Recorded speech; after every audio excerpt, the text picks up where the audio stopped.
नमस्कार. आजच्या भागामध्ये इथे रागिनी अभिची आतुरतेने वाट बघत असते. पौर्णिमेला म्हणत असते, "अगं तुझा नवरा गेलाय तरी कुठे? बाप्पाच्या विसर्जनाला गेलाय ना? तिथून त्याचंच विसर्जन झालंय. अजूनपर्यंत घरी आलेला नाहीये. कुठे गेलाय काय माहिती?" तेव्हा पौर्णिमा म्हणत असते, "आई, पण तुम्ही का तरी डेस्पेरेटली वाट बघताय?" तेव्हा रागिनी म्हणते, "हो, मी तर त्याची वाट बघेनच ना, कारण तो माझा मुलगा आहे. मला माझ्या मुलाची काळजी आहे. म्हणून मी त्याची वाट बघते." तेव्हा पौर्णिमा म्हणत असते, "पण तुम्ही ज्या पद्धतीने अभिची वाट बघताय ना, वाटत नाही आहे की तुम्ही त्यांची काळजी करताय म्हणून वाट बघताय. मला असं वाटतंय की एखाद्या काळ्या कामातला जो पार्टनर असतो ना, तो जेव्हा घरी लवकर परत येत नाही ना, तेव्हा दुसऱ्या पार्टनरला जी भीती आणि काळजी वाटत असते, ती काळजी मला तुमच्यामध्ये दिसते." तेव्हा रागिनी म्हणत असते, जास्त बोलायचं नाही हां, जास्त बोलायचं काम नाही." तेव्हा पौर्णिमा म्हणते, "मी बरोबरच बोलते आई, म्हणून तर तुम्हाला काळजी वाटते ना. तुमच्या प्रत्येक काळ्या कामामध्ये तुम्ही अभिची साथ घेता ना, प्रत्येक कामाची त्यांच्याकडून माहिती घेत असता. काहीतरी मोठा प्रॉब्लेम झाला असेल, म्हणून तर तुम्ही त्यांची एवढी वाट बघताय, बरोबर की नाही?" तेव्हा रागिनी म्हणते, "हो, बरोबर बोलतेस तू. माझ्या प्रत्येक काळ्या कामामध्ये अभि मला साथ देत असतो. तो पार्टनरच आहे माझा.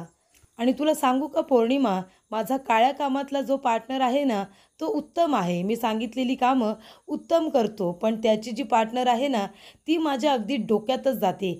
कळतं का तुला?" तर इथे रागीने आता पौर्णिमेबद्दल बोलत असते. त्यानंतर आता अभि घाईघाईने हातामध्ये बॅग घेऊन तिथे आलेला असतो.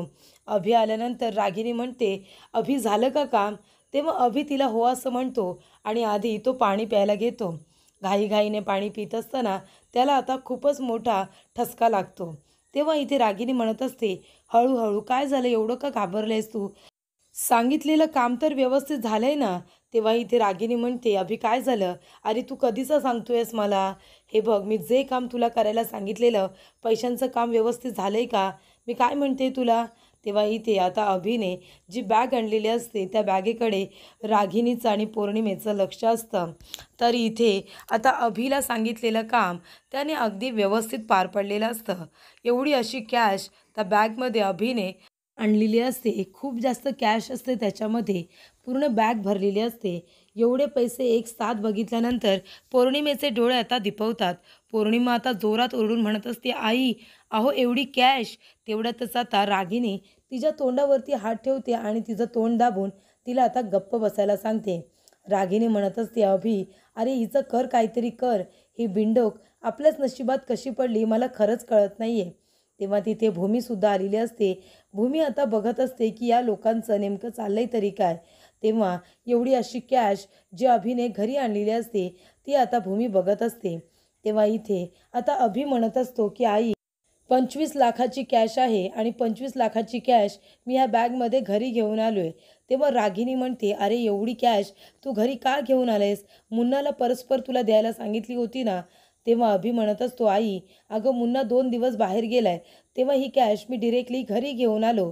तेव्हा रागिनी म्हणते, "अरे मग घरी कशाला आणलीस? ऑफिसमध्ये ठेवायची ना, नाहीतर दुसरीकडे कुठेतरी ठेवायची." तेव्हा अभि म्हणतो, "आई तू हे काय बोलतेस? अगं ऑफिसमधूनच मी हे पैसे चोरलेत ना. हे सगळे पैसे आकाशचे आहेत आणि जर हे पैसे मी ऑफिसमध्ये ठेवले असते तर आकाशला कळलं असतं ना. 25 लाखाची कॅश एवढी काही साधीसुधी रक्कम नाही आहे. 25 लाखाची रक्कम आहे. मी अशी ती इकडे तिकडे कसं काय ठेवू शकतो?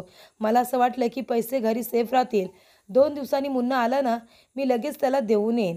तेव्हा इथे आता भूमी म्हणत असते की 25 लाखाची कॅश ही आकाशची आहे आणि या लोकांनी घरी का बरं आणली आहे?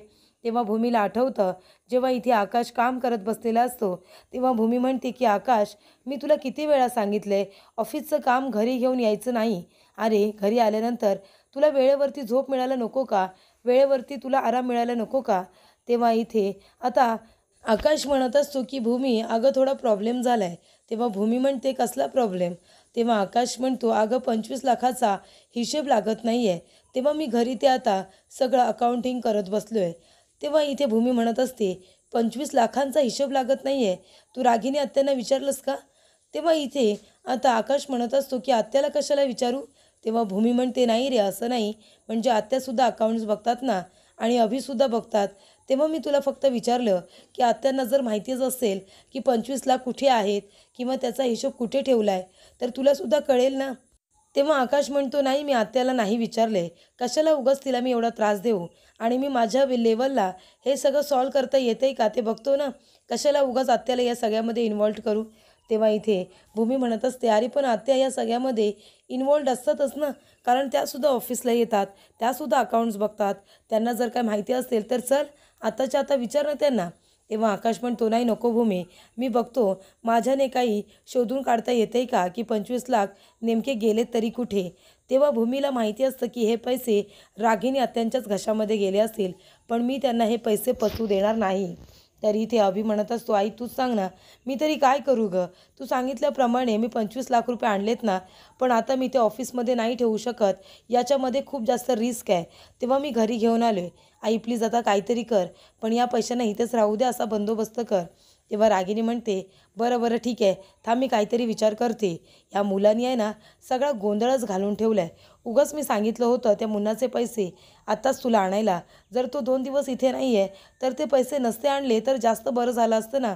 आता एवढी कॅश आपण कुठे ठेवायची आहे, आणि जर घरातल्या लोकांना कळलं ना की आपल्या इथे एवढी कॅश आहे तर काय उत्तर द्यायचं आपण. तेव्हा अभि म्हणत असतो की आई प्लीज प्लीज एकदा मला समजून घे ना, एकदा फक्त हे पैसे आहे ना तुझ्या रूममध्ये राहू दे. तेव्हा रागिनी म्हणत असते, बाबा माझ्या रूममध्ये कशाला रे, मग तुझ्या रूममध्ये राहू दे, तुला माहिती आहे ना ती भूमी कशी आहे ते. तेव्हा अभि म्हणत असतो, पण आई तुझ्यावरती कुणी संशय घेणार नाही गं, तसा माझ्यावरती संशय येऊ शकतो. तेव्हा इथे आता रागिनी म्हणत असते, नाही त्या भूमीचा डोळा माझ्यावरती असतो, तेव्हा तिने जर सुरुवात केली ना तर शोधाशोधीमध्ये पहिली माझ्या रूमपासूनच ती सुरुवात करेल. तेव्हा इथे आता भूमीला कळलेलं असते की हा पैसा आकाशचा आहे आणि तो ती आता त्या लोकांना पचू देणार नसते. तेव्हा भूमी म्हणते, आकाश चल तू माझ्याबरोबर, आत्यांना विचार की 25 लाखाच्या हिशोबाबद्दल त्यांना काही माहिती आहे का. अरे त्यांना माहिती असेल ना काहीतरी, आता त्यांच्याकडे किती नवनवीन आयडियाज असतात हे सगळं शोधून काढायला, तुला तर माहिती आहे. आणि तुझ्या आधी इथे आत्या हा बिझनेस सांभाळत होत्या, जेव्हा तुला काही आठवत नव्हतं त्यावेळेला 6 वर्ष आत्यांनी अगदी व्यवस्थित हा बिझनेस सांभाळला आहे, म्हणजे त्यांना बारीक सारीक गोष्टी माहिती आहेत.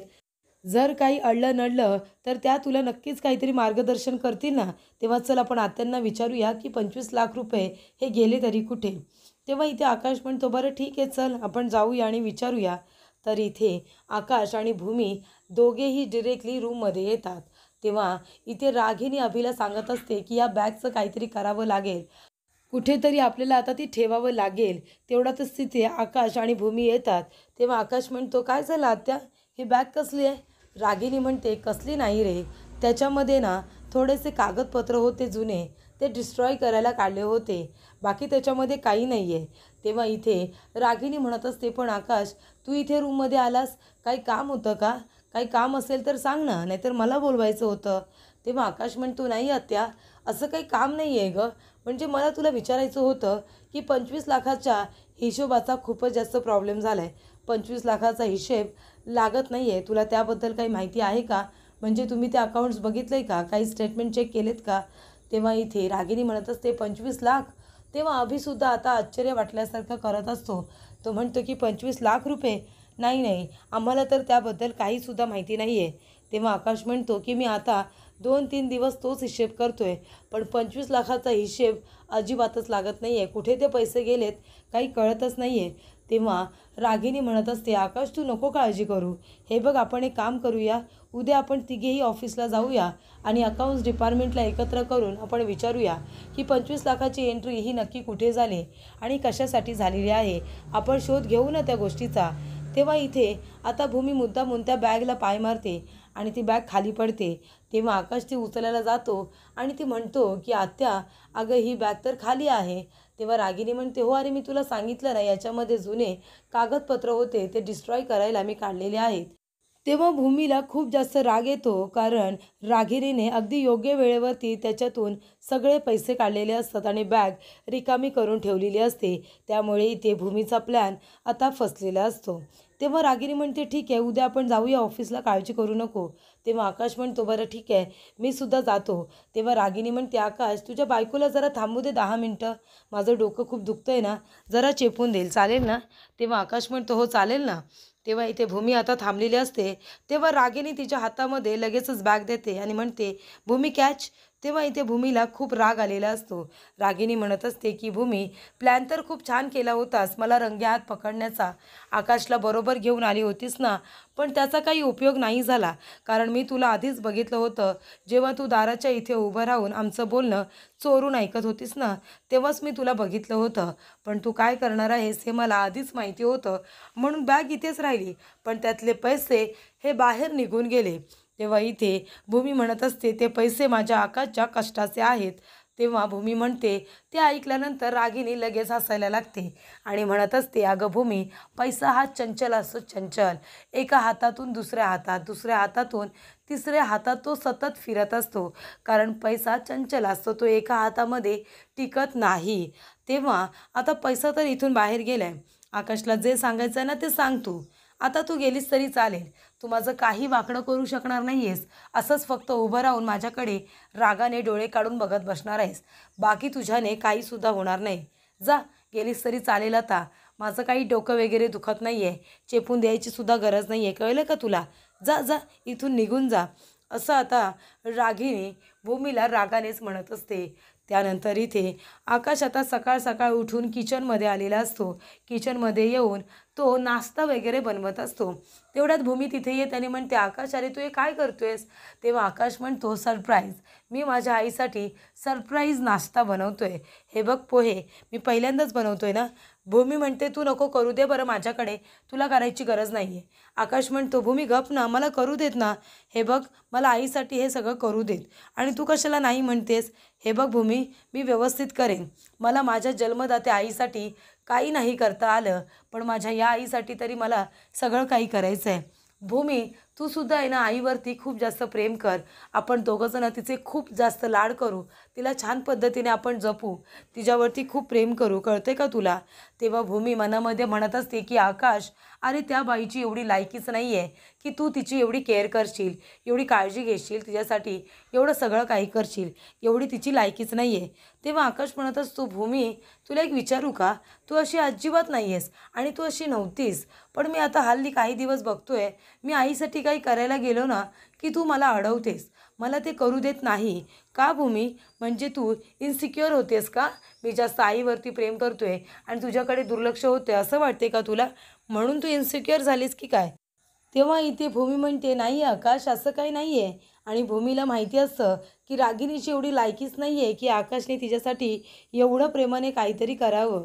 तेव्हा इथे आता आकाश म्हणत असतो की भूमी हे बघ माझं तुझ्याकडे सुद्धा तेवढंच लक्ष आहे आणि माझं तुझ्यावरतीही खूप प्रेम आहे, दोघींवरतीही इक्वल प्रेम करतो मी. आता बघ चहा बनवतोय मी, चहासुद्धा मी फक्त माझ्या आईसाठी बनवत नाही आहे, तर तुझ्यासाठी सुद्धा बनवतोय आणि पहिला कप चहाचा मी तुलाच देणार आहे, कळते का तुला भूमी.